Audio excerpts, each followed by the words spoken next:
And steady forward. Snug, snug, snug, snug, snug. Very funny. Yes, I know anybody can steady forward. Hold there. Got a great view from this spot. Hey there. Welcome to the Nerdy Photographer Podcast. I'm your host, Casey Fatchett. If this is your 13th time listening to the show, spin around counterclockwise twice and say the magic word. If you've never listened to the show before, welcome. Thanks for joining us. If you want to go back and dive into the back catalog after this episode, please go over to nerdyphotographer.com/podcast, where you can find our most popular episodes, as well as good places to start, depending on how far back you want to go into the archives. In addition to providing entertaining and informative photography-related information, I also go on adventures with the crew of the Starship Fibonacci. At the moment, Golden Hour and I are piloting some probes into a network of subterranean caves to make sure that they're safe before we go in. Snug, snug, snug, snug, snug, snug, snug, snug, snug, snug, snug, snug, snug, snug. I know you don't care about safety protocols. On a similar note, in this episode of the podcast, I'm talking to Chase Guttman, photographer who literally wrote the book on drone photography. We talk about how drones have impacted photography and things to keep in mind if you want to get started using drones, and a whole lot more. Be sure to check that out after the break. Snug, snug, snug, and snug, snug. But there isn't supposed to be any movement down there.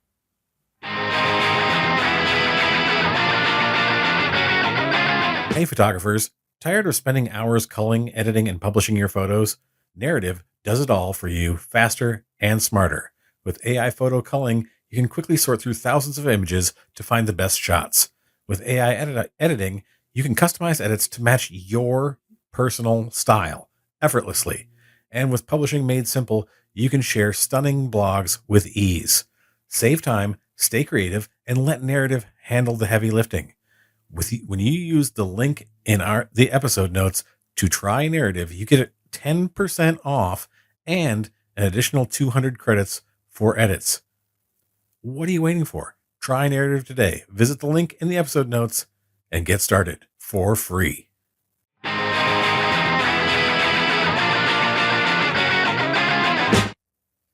Are you ready to take your photography business to new heights? Look no further than PicTime, the ultimate solution for photographers who demand more. Wow your clients with stunning branded galleries that showcase your work like never before. Let your customers preview selected photos on an array of printed goods. PicTime's smart photo store ensures your art shines on everything from canvases to coffee mugs. And take the stress out of marketing with PicTime's automation tools that empower you to effortlessly connect with clients, leaving you more time to focus on your craft. And revolutionize your workflow with PicTime's cutting-edge AI tool that allows you to search and sort images effortlessly, saving you time and ensuring you find that perfect shot in seconds. And that helps you strengthen vendor relationships with precision, curate vendor galleries, setting them just the right images, and enhancing your professional connections. Worried about switching hosts? Fear not. The expert staff at PicTime can seamlessly migrate your photos, making the transition smooth and stress-free.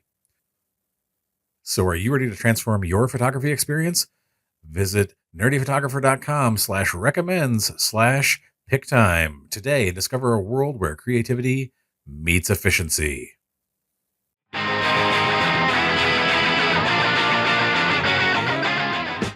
Hello and welcome to the Nerdy Photographer Podcast. I'm your host, Casey Fatchett. I'm here today with Chase Guttman. Chase, welcome to the show.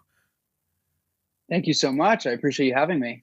Absolutely. I mean, some people say that they're award-winning photographers, but I'm just going to read this list real quickly because, sometimes when people say that, yeah, I know, I had to. I was looking at, you've won an Emmy, 3-time Young Travel Photographer of the Year, named a world's most successful travel photographer by American Express, named world's top travel photographer by Condé Nast Traveler. I mean, those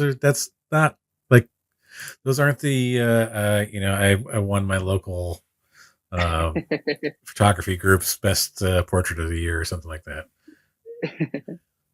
I appreciate that. Yeah, no, I feel very blessed in my career that I've had many great opportunities and some awards to show for it too. Awesome. That's awesome, man. And before we get really into the conversation, we're going to roll the dice breaker. There we go. It is a 2. What is the worst investment you've made in your photography career? The Ooh, okay. worst purchase, or worst investment? Like what? Well, as someone who does a lot of stuff with drones, I was in the drone space in the very beginning when it was really a nascent industry. And so I purchased a DJI Inspire drone, the first Inspire ever, and it was really not a very well refined product yet because I found out the hard way when I flew this $5,000 drone somewhere in a field over by a fort. It fell out of the sky on me very spontaneously and crashed into a million pieces. So I would have to say the $5,000 drone in the Ugh. early days that crashed and fell out of the air on me was probably the worst. Yeah, that there's something to be said for um, early adopters of things, and people will often ask me like, "Oh, you're going to get the first one of something." I'm like, "No, I'm always like, I'll wait for version 2. I want them to work out the kinks." Smarter man than me, clearly. Because so many times early in my career, I'm going to say early in my career, I was always like, "Hey, I'll try that. Like, what? That sounds cool." And then getting it and going like, "They hadn't really thought about this yet." Well, as you know, DJI has become Yeah, literally the leader in this space. But even in that early days, they were still working out some kinks very clearly. I am a customer of DJI. The Osmo pockets are some of my favorite things I've ever purchased from anybody. Yes, it's yeah, but anything when you start out making a new product, you there's always some growing pains. I think that some people have learned the hard way. I certainly have. It sounds like you did as well. Yeah, That's absolutely. why that question And is on the list. yeah, and absolutely. And GoPro, actually, I was working with them also in the early days of their drone project, which ultimately failed because they had the very same problem. Their drones were falling out of the sky and they didn't understand why. So, it seemed to be a very common theme back in those early days, 2014, 2015. Yeah, that's one of those things that you really have to iron out when it comes to a drone. Making sure it's good. Absolutely. Control is vitally important. That is a one of the primary functions. Absolutely. Totally agree on that. So, what drew you to travel photography? Yeah, I grew up with a travel journalist as a father. He's this award-winning photographer. His name's Peter Guttman. He three-time won Lowell Thomas Travel Journalist of the Year. He's the author of nearly 10 books on the topic of photography and travel. And so he had this annual tradition. Sorry about the sound. That's okay. He had this annual tradition where he had this slideshow in his home that NPR called the hottest ticket in New York City. And so I'd have like 80 to 90 strangers in my apartment a few times a year toward the end of the year. And he would put on this annual slideshow where he would show his photographs from his travels around the world for that year. And from that, I saw the power of photography, the power of travel photography, to be specific, and how people were engaged in his stuff, how the oohs and ahs from the Hmm. crowd to different photographs, and how it inspired lots of people because you'd see people going to these events with notebooks and taking notes on things to do or places to see. And I thought that was really powerful. And ultimately, I've grown to really love travel through my parents, and photography has always been a vessel of exploration for me. And it has brought me to an untold number of places at this point, but it always allows me to explore and see and experience new things, which I think is really the ultimate blessing in life. That's amazing. I think that when you grow up in that sort of environment where it is not only like encouraged, but in a way validated. I think by you're seeing, like you said, like people oohing and eyeing, and where you see that like the effect that it has on other people, no matter what the art is or whatever the thing is, when you're seeing that it creates a deep seed for as you mature and go through life for how you view the importance of things. I mean, Yeah, and absolutely. And people were very passionate about these slideshows. I mean, I mentioned one accolade NPR, but people were coming from all over the country to come into our very, not large apartment. It was a New York City apartment, so it was very much not large. And it was just incredible to see the passion and excitement around these, not just this event, but the photographs in particular. yeah, that's I mean, I think something to cherish. I mean, so as this is sort of like growing inside you, you've grown up with it, this feeling about travel. How do you make the sort of leap into doing it for yourself after seeing, like you Yeah, said, your absolutely. father's done it? Yeah, so because of the encouragement of my parents, I always had a camera in my hand. So, at first it was a toy camera when I was just a baby, then it was a point and shoot camera. And my parents were very passionate about allowing me to explore my artistic impulses. So, even as I was 5 or 6 years old and I would leave my point and shoot camera behind, or I would drop it in the water, or I would destroy it in whatever myriad of other creative ways a 5 or 6 year old could conceive of, they continued to put a camera back in my hand to allow me to see through my visions as I was younger. And then obviously that point and shoot camera became a DSLR camera, and I got really into photography in general. And then when I was in high school, I won, as you mentioned in that very kind introduction, I won Young Travel Photographer of the Year, which is this amazing international competition judged by museum curators and magazine editors. And from that, I was like, oh, I can actually make a career out of this. Like, I didn't realize quite how I could conceive of making a career out of this. Even though my dad was doing that at the time, I didn't realize I also might have had that same talent. And that really jump started an interest in pursuing photography. I had my photographs shown at the Royal Geographical Society in London, and that's an award I ultimately ended up winning, I think, 2 more times. And for me, that's when I was like, when I look at colleges, I want to now look at places that will allow me to continue with this passion of mine. And so on my college search at the time, I didn't just want a photography program. I wanted something that was a little more exciting and cutting edge. And so when I was looking around, I was looking at schools that were doing stuff with drones. And this is in the very, very early days. And I ended up finding the Newhouse School of Communications at Syracuse University, and it had an entire program devoted to doing stuff with drones. And to me, that was super exciting, and that is what drew me to Syracuse. And then when I got there, I pretty much became a part of this club of drone nerds who they did everything from building drones and photographing for clients like the New York Times to just we just tinkered and played around. We would build drones that were tethered, so they had infinite power because they had the power source on the ground Mm. to a generator or whatever it was. So we did all sorts of very creative things. And through my time with the Skyworks project, which is what this group of drone nerds was called, I was able to start really a career around drones in particular. And that is ultimately what led to my book project. I became one of the authors of the first ever books on drone photography. And so it's called The Handbook of Drone Photography. And that really jump started my career teaching about drones, using drones, obviously. And really, that's really where it all started. I think that it's such an interesting perspective. I mean, I obviously have like a different historical perspective on this, being older, but I think that when I first started seeing drones coming into play in photography and video, I was kind of blown away by the change in perspective. It's always something I tell people, even when they've got a camera in their hand, always be willing to change your perspective because it's not how you normally see things. And I think that drones have given us such a different literal perspective on how to view the world. And I'm curious how you made the jump from camera, like visually conceiving Mhm. of shots, because I I would love to try drones. I have not got to the point of investing the money in. I've had like some little drones I where don't, I'm I don't blame you. Camera equipment's expensive. I don't blame you. right. Like I have had some like little drones that I've tried out. And I'm like, oh, this is fun, but this really isn't like it's not like a Mavic or anything like high quality. Whereas, but then I'm just like, when do I make that jump into something like I'm not there yet personally.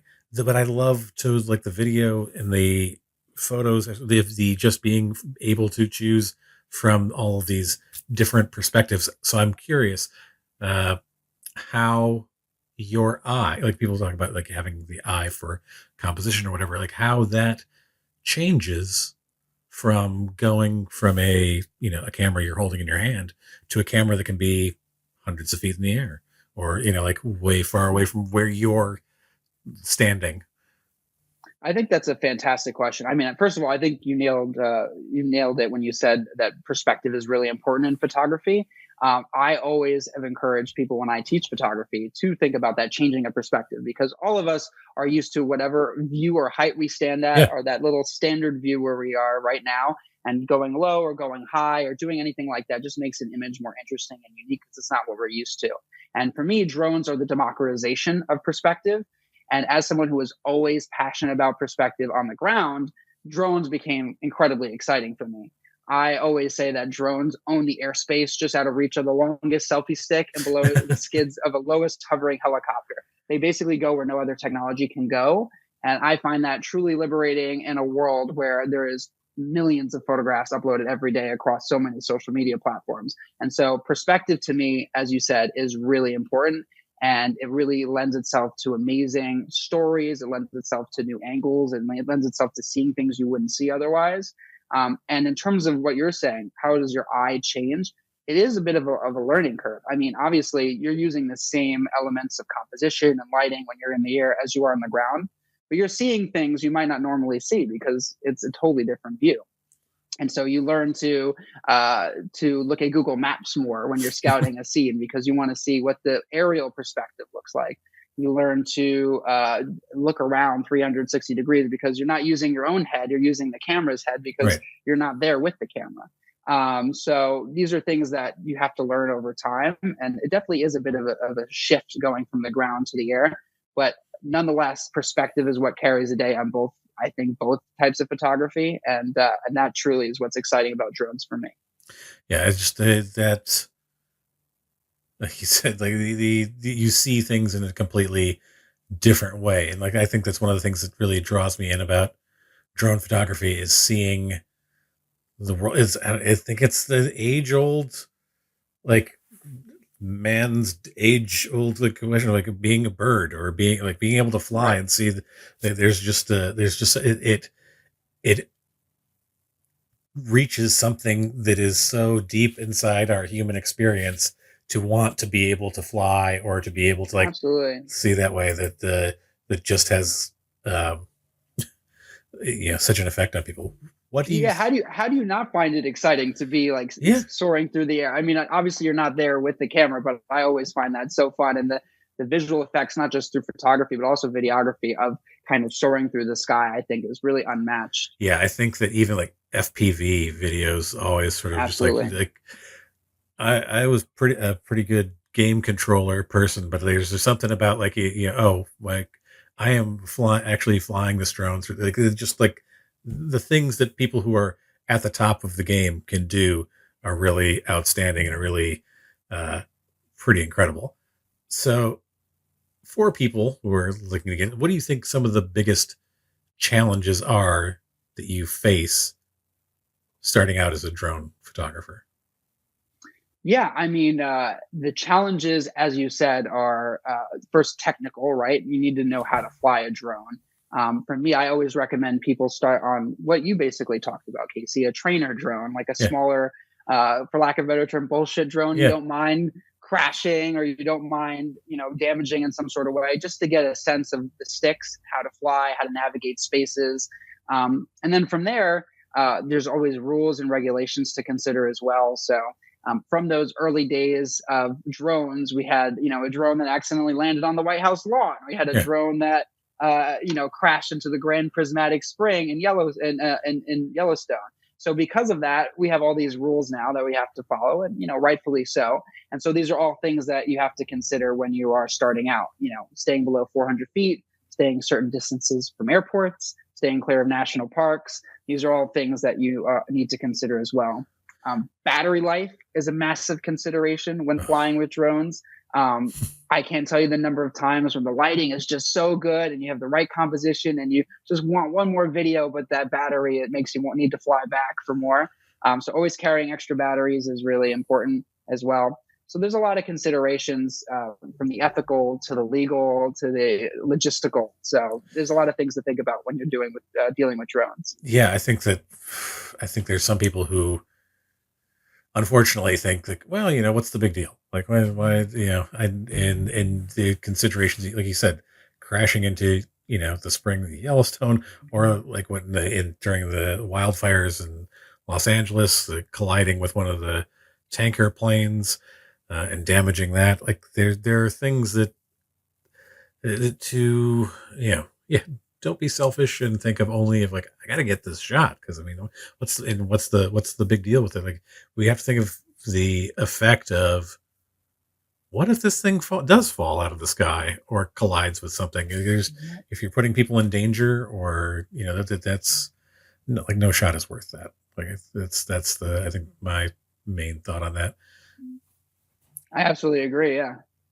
So you're using these drones as part of your travel photography. What are the difficulties? I have enough trouble flying with my regular camera gear. Like, are there any things that people really need to keep in mind about like traveling with a drone that you would like to offer advice on? Because I mean, Yeah. I always have my advice of like don't ever pack your like don't ever check your camera, because that's just a recipe for disaster. Uh, but I don't know like what's your advice in regards to drones? Yeah, I'm totally in agreement with you, Casey. Same thing applies to drones. Keep that drone on your person in the cabin. Let's not put it under the plane. I mean, first of all, there's the consideration of the well-being of the drone, but also with regards to the lithium-ion Yep. batteries, they can't actually go down below, so they have to stay with you. That's one important thing to consider. Um, Generally, for most locations you fly to around the world, the laws are structured very similar to that in the United States. You have to stay below a certain height. You have to stay a certain distance away from airports. Outside of those more mainstream countries, there are sometimes lots of different rules will encounter.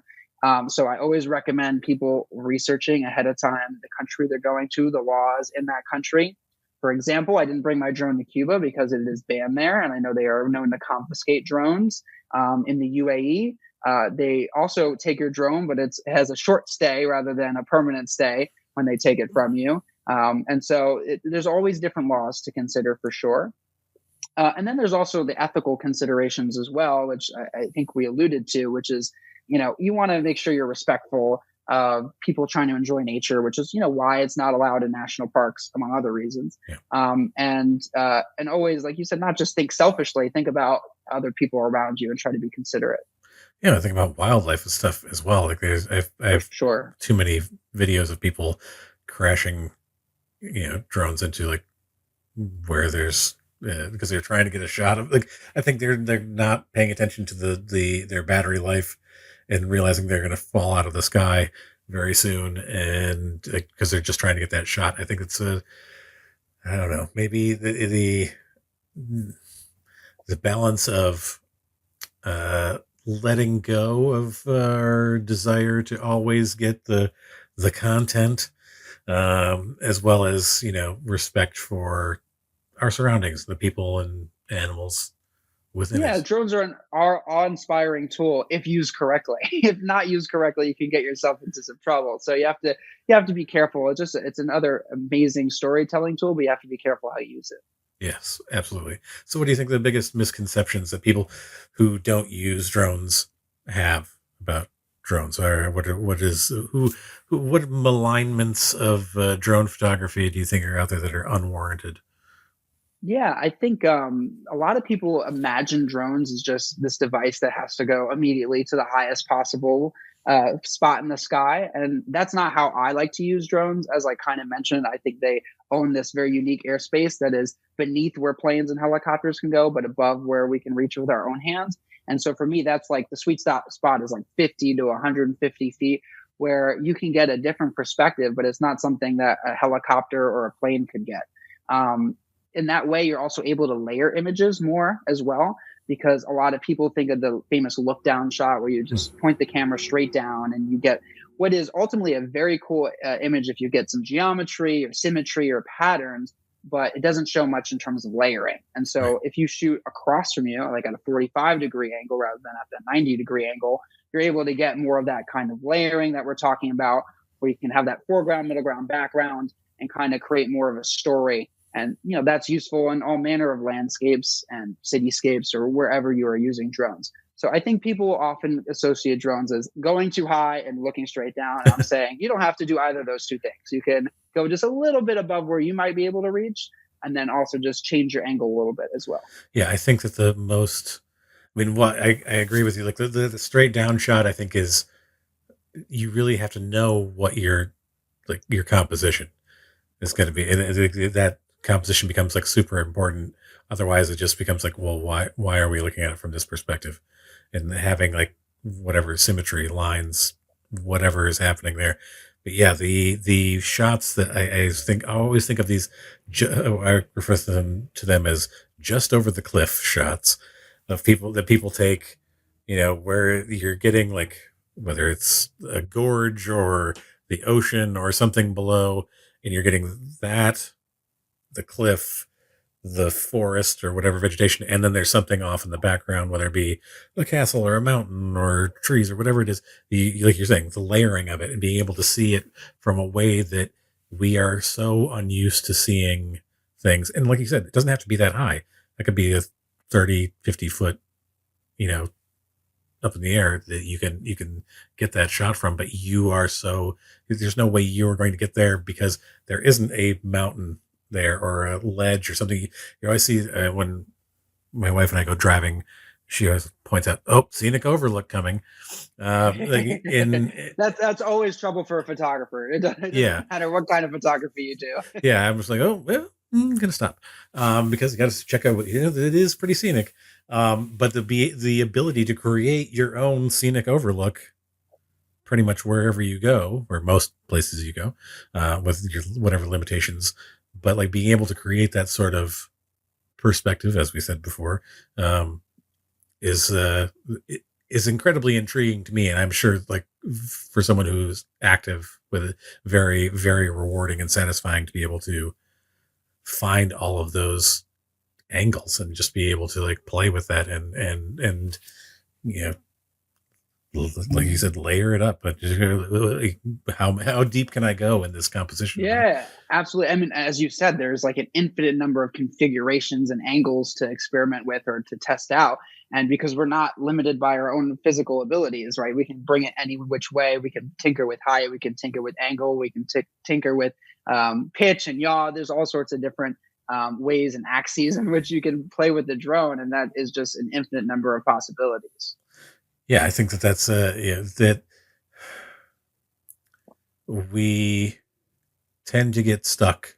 Like you said, like you see your sort of like your whatever your height, and just saying like, oh, okay, well, this is where how I see the world, and being able to recondition your brain to be able to see in all of those different ways, or to be open to that many possibilities, I think is. I mean, do you find yourself getting into a rut with the drone, like where you're sitting there, you find yourself like shooting the same kind of shot, like you would with a camera in your hand, or do you like, or are you constantly sort of reminded that I've got to, look at this from a different perspective? Yeah, I mean, just with any kind of photographic equipment, you can easily get tunnel vision toward whatever you're trying to shoot.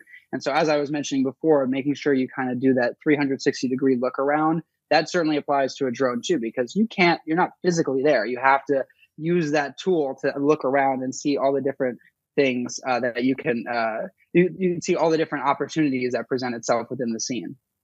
Yeah, I mean, I'm just imagining like, okay, but it's the I don't know. I've been in that situation on the ground where like you've been somewhere and like, oh, this is a beautiful picture. And then people like turn around, and then you turn around and you're like, oh, that's an even better photo. That was behind you that you just hadn't thought about. Yeah, I think what you're saying is stay fresh and stay like uh, aware that you need to check your baffles and see what's Absolutely. going on behind you or around you that you might not notice. So we kind of touched on this a little bit. When you're traveling with your drone and you're flying around, like, are there specific? I mean, you talk about doing your research, but are there when you're talking about like the ethical and legal considerations of flying around? When you're like, even if you know like the laws of the land, whatever particular land that you're in, Are there other considerations that you take into, like, other things that you take into consideration when you're about to fly somewhere that you haven't been before? Uh, when you're in like a new country or area where you're not, I mean, not just not familiar physically with the area itself. Yeah, absolutely. I mean, research and preparation is key anywhere you go in the world, any kind of photography that you're doing. I think it's super important to know and understand the culture of where you're going to be, the do's and don'ts. It's also really great to see the body of work that's been done at a destination, trying to see what's been done before, what kind of things you want to mimic, what kind of things you want to shy away from, what kind of things you want to improve on. These are all things that I think are very integral anytime you travel anywhere in the world. The drone is, as I said, an important tool, and you need to think about the legal ramifications in any destination you go to as well. But as a photographer and as a curious individual, it's also important to engage with the culture and with the destination in a way that is more than just showing up with your camera. Yeah, knowing getting to know the where you are going to be, and having a sense of it is, I think, like you said, it doesn't matter if it's a drone or a regular camera. Having a reverence, I think, for Absolutely, great word. Yeah, where you're going to be, and the people who are around you, the wildlife, the inhabitants, the ecosystem that you're in. I think that some people, like, they kind of think of, oh, if my drone crashes, like, no, whatever, I lost it then. But it's also like, yeah, but where did it crash, and what's happening to, yeah, you're dumping a piece of plastic and, like you said, a battery into, you know, somewhere, like into the water system or whatever, uh, things to consider. So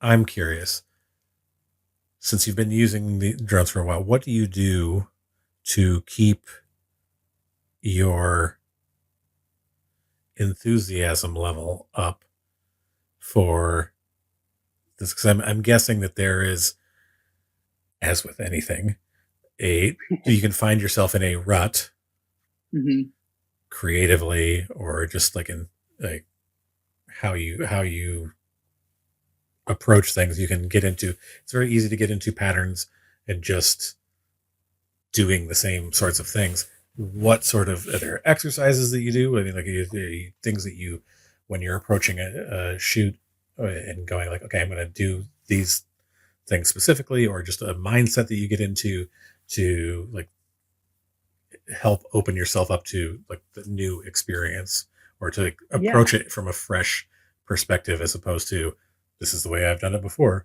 I'm just going to do the same thing again. Yeah. So, in terms of like the workflow, I think it's kind of what you're getting at a little bit here. Is I always first start with research, as we were talking about. Looking ahead at what's been done, looking at the destination. But for specifically drones, that often involves Google Maps, looking at the satellites, seeing where I could take off from, seeing where I can land, seeing what a look down shot would theoretically might even look like from that exact spot.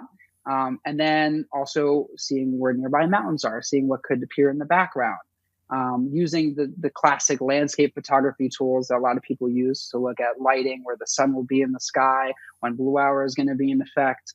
All of those things are really important as well. Formulating a shot list, even if it doesn't have to be a formal written down one, at least one in your head that kind of gives you a good concept of what you want to get, and then also allowing a little of serendipity to take over as Hmm. well. We talked about kind of doing that look around with that drone, that kind of orbit where you look at every direction.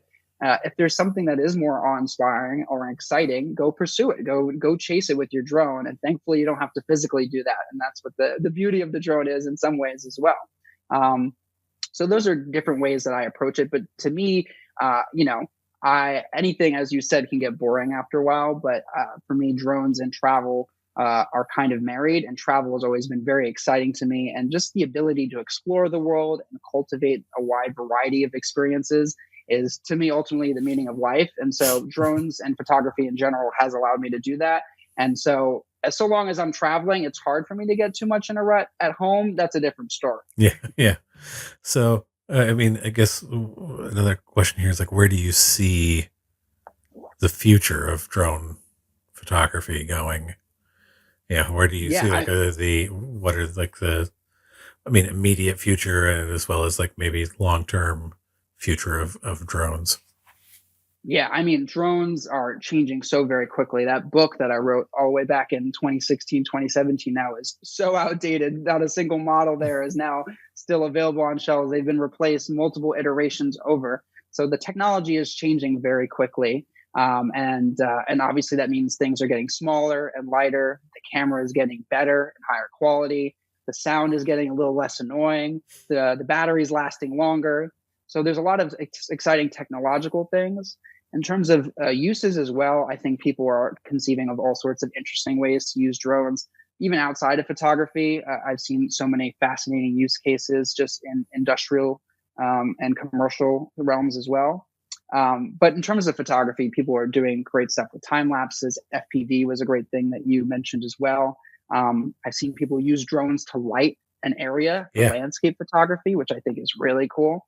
But overall, drones have just become this essential storytelling tool that no matter what project you're on, whether you're working on a documentary or marketing, whatever it is, you pretty much need to have a drone's perspective in it. And I think that will be the lasting impact of drones is that they're just an essential tool nowadays. Well, I see it's very interesting. Like you had mentioned like lighting stuff. Like I see people doing like light painting with Exactly. like for Yeah. long exposures with drones, or like they're creating Fascinating like stuff. they're Yeah. creating, you know, like light paintings in the sky behind stuff. Russell Klimas does this a lot. He's a photographer who's been on the show, but is like he does all sorts of different things, but they like that just like painting figures or shapes using like lights on a drone, or like you said, like actually lighting parts of the landscape. Just like things that we didn't have. Like, oh, it'd be great if I could put a light 70 feet up in the air and just like at a 45 and whatever, like key light this scene and whatever. But how am I going to do that? Like something that again 10 years ago you never would have thought was a possibility is now suddenly possible. And just seeing the ways in which drones are used, and like you said, we're talking about the FPVs, like all the commercials that I've seen, like shot these great like local commercials for like venues, like where you just have like an FPV drone guy like flying through this business and like showing you Right. what this bowling alley or whatever is going to be like. You're like, oh, like, I don't want to go there now. I'm really like this. You just created this really engaging and like immersive in a way because you're going through this place in the drone. But it's also and the minute I saw it, I was like, this is going to get overused in movies somehow because it's become such a like it's a cheap crane shot um, in a lot of ways. And Absolutely. Mhm. it's good and it's bad, but I've like seen a few like action movies where I was like, yeah, that's exactly like why. What is the purpose of this? Like it can get overused. They were just like They obviously paid somebody who was a very good drone operator like a considerable amount of money, so they wanted to get as many shots as they could Right. into this, action movie, and like and have a chase scene where we could use the drones, which is like I think like you have to know your limits as to what like Yeah. how much is good, too much, oversaturating it. I'm curious. Like so you mentioned your dad is a travel photographer. How does he feel about drones and like how you like? I'm just kind of curious if that's Yep. something where he's like, man, I wish I had that when I was. Yeah, Yeah, I mean, who doesn't wish they have it sometimes? I yeah. mean, yeah, no, my dad is a film photographer for a long time, so he still shoots film by and large. So yeah, he is always jealous when he sees the kind of stuff and angles I'm getting. So I'm just like, can I get a quick shot real quick? Yeah, no, it's such a fantastic tool, and as we kind of talked about, you just see so many different and new things that it's hard not to get giddy about it if you are a visual artist of any kind. So yeah, absolutely. He certainly has gets jealous of it sometimes, and he's I think has considered getting a drone himself as well. He'll be coming to you for advice for it. So, speaking of advice, what that we haven't covered? What sort of Mhm. advice would you give to somebody who's like considering getting a drone? Like, is past the let's say we're past the bullshit drone stage, and they're considering getting a drone. What advice do you have for somebody who's taking a serious step into Right. drone photography or videography? Right. Is there Well, I something? think the first order of business is like, we're talking a lot about travel here. That's something I do, and I'm obviously very passionate about. But travel can also be in your own backyard. This is not something you have to go to another state or another country for. Like, there is so many amazing things in our surrounding areas that is super awe-inspiring and exciting and engaging, and that's really where I would start. Is where can you bring the drone to get cool photographs in your own neighborhood, in your own city, and just starting with that, and then building from there, your eye, building from there your understanding of how lighting and golden hour and blue hour, how that looks different from the sky than it does on the ground, how composition, lines and patterns and geometry becomes a lot more important in the air than it might be on the ground, how composition has a slightly different look to it as well. And still following those same guiding principles that we all tend to use in photography, trying to be up early so we can get that good light, or out late so we can get the good light, and always looking for new and interesting perspectives. These are all things that are very lasting in a photograph, and it's no different with drones either.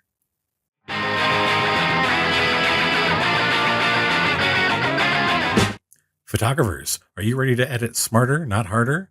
Meet Luminar Neo, the next gen photo editing software that blends cutting edge AI with total creative control. Remove backgrounds in a click, enhance landscapes and skies instantly, and make portraits pop with stunning edits.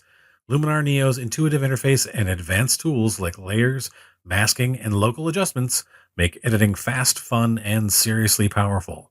Available for Mac and Windows, it works as a standalone program or seamlessly as a plugin with Photoshop and Lightroom.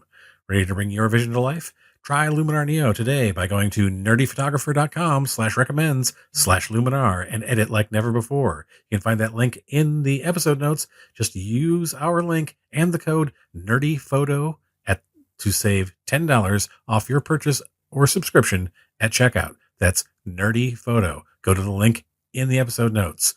Luminar Neo, your creativity supercharged.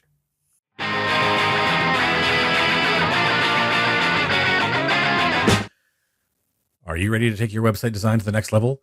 Look no further than Elementor, the cutting-edge WordPress website builder designed for professionals like you. With Elementor, you have the power to create entire website themes and layouts that are as unique as your imagination. Say goodbye to rigid templates and constraints. Elementor empowers you to design custom headers, footers, pages, posts, archive pages, and even WooCommerce product pages, all from a single user-friendly platform. The best part? You don't need to be a coding wizard to use Elementor. Say farewell to the days of wrestling with complex code or being dependent on a myriad of plugins. Elementor offers you a seamless, code-free design experience that puts you in control. So why limit your creativity? Choose Elementor and unleash your website design potential. Elevate your online presence with a website that truly represents your vision and brand. Get started with Elementor today. Just go to nerdyphotographer.com/recommends/Elementor and witness the transformation of your WordPress web design experience. It's time to build an extraordinary website with ease and finesse. Don't wait. Create with Elementor.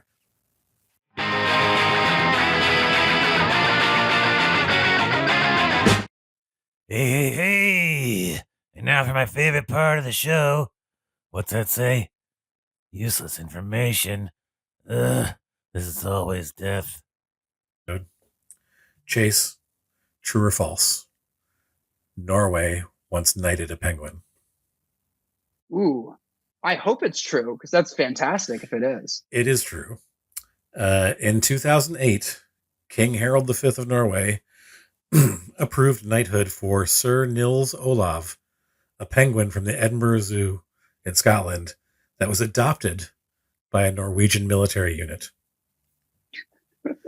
So, That's amazing. That's amazing. The Scottish Norway connection on penguins. I'm impressed that there's a little holdover there. But yeah, do we know what kind of penguin? No, we have no knowledge on the. I'm sure I could look it up. Sir Nils Olav. I mean, he's knighted. He's got a title. that penguin's more distinguished than me now. I don't know. I mean, like I said, you've got the awards. It may be pretty even. Appreciate Chase, it. thank you for being on. Where can people find you? Do you have any new books in drone photography since the? No new book, but again, thank you for having me, Casey. Yeah, you can find me at chaseguttman.com. Chase spelled like the bank, Guttman, and then also at Chase Guttman on Instagram. But yeah, thank you again. I'll include those links in the episode notes. You're welcome back anytime. I really appreciate it.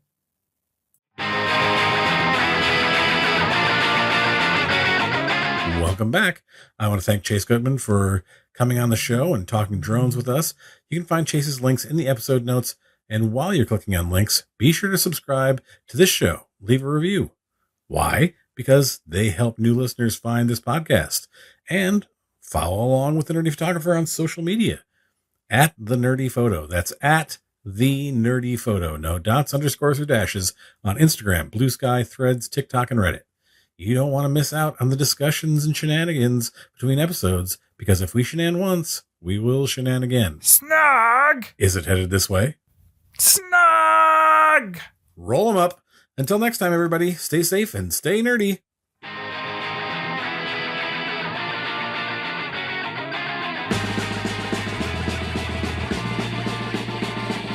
Who's that coming back to town? You better start listening. Who's your heart been beating about? You better listen.